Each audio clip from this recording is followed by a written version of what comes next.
بسم اللہ الرحمن الرحیم۔ رسول اکرم صلی اللہ علیہ وآلہ وسلم نے میت پر سب سے زیادہ مشکل حالات بیان کرتے ہوئے فرمایا کہ مردے کو غسل دینے کے لیے اس کے جسم سے جب چیزیں اتارتے ہیں تو میت رو رو کر اس طرح پکارتی ہے کہ اے میرے جسم سے میرے کپڑے اتار کر مجھے غسل کرنے والے، میرے جسم کو نرمی کے ساتھ ہاتھ لگا، ابھی تو میرے جسم سے ملک الموت کی روح نکالنے کی تکلیف بھی ختم نہیں ہوئی ہے۔ پھر جب اس مردے کے جسم سے کپڑے اتار کر غسل دینے والے تختے پر لٹایا جاتا ہے تو روح خدا کے واسطے دے کر چلاتی ہوئی کہتی ہے، اے میرے جسم کو پاک صاف کرنے والے، تجھے تیرے پیدا کرنے والے کا واسطہ کہ مجھے سخت ہاتھوں سے نہ نہلا، مجھے تو پہلے ہی موت کے فرشتے نے بہت تکلیف دے کر میری جان نکالی ہے۔ جب غسل دینے کے بعد اس کو کفن ڈالتے ہیں اور پاؤں کی طرف سے کفن کو بند کر دیا جاتا ہے تو میت چلاتے ہوئے کہتی ہے، میرے چہرے کی طرف سے کفن کو ابھی نہ ڈھانپنا، کیونکہ میرے خاندان والے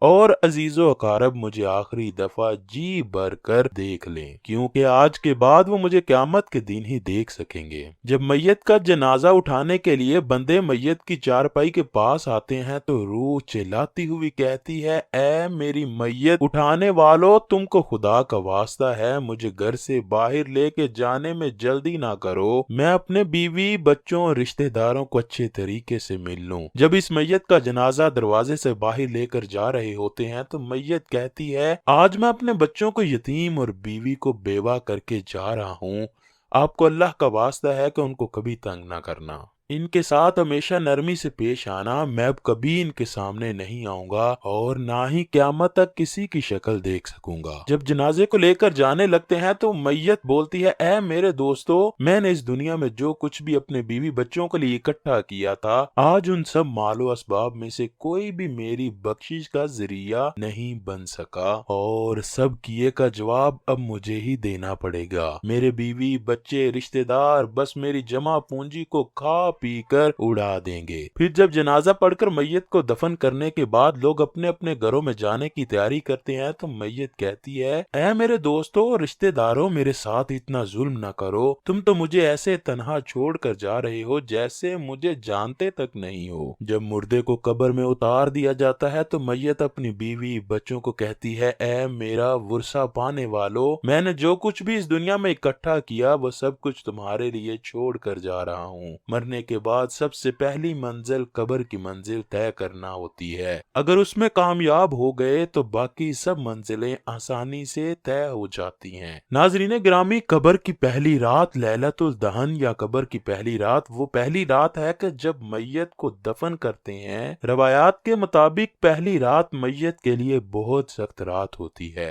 اور اس کے مختلف مراحل ہیں۔ سب سے پہلے فرشتہ جس کا نام رومان ہے وہ نامہ اعمال دیکھنے کے لیے قبر میں داخل ہوگا، اس کے بعد دو فرشتے نکیر و منکر یا بشیر و مبشر اس شخص کے عقائد اور اعمال کے بارے میں سوال و جواب کریں گے۔ بعض اعمال جیسا کہ نمازوں کو خشت مبرم میت کی ان سختیوں کو کم کرنے میں مدد کریں گی۔ قبر کی پہلی رات مومنوں کے لیے خوبصورت اور آرام دہ اور کافروں اور بدکاروں کے لیے بہت سخت اور وحشت ناک ہوگی۔ اکثر محدثین اور علماء کرام کے مطابق قبر کے سوال و جواب اسی مادی بدن سے ہوں گے، لیکن اکثر کے مطابق برزخی بدن سے۔ منکر و نکیر کے سوال قبر کی پہلی رات کی اہم کاروائی ہے۔ یہ فرشتہ رومان کے بعد قبر میں داخل ہوں گے، ایک میت کے دائیں طرف اور دوسرا میت کے بائیں طرف کھڑا ہوگا اور اس سے سوال پوچھیں گے۔ اگر شخص کافر یا گنہگار ہوگا تو یہ فرشتے وحشت ناک چہروں کے ساتھ ان کے سامنے آئیں گے اور اس پر عذاب کریں گے، اس کی قبر آگ سے بھر جائے گی۔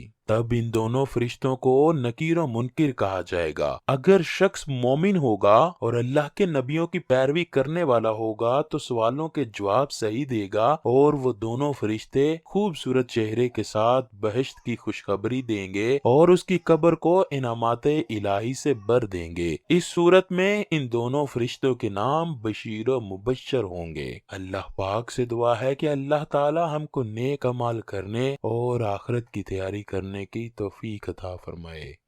آمین ثم آمین۔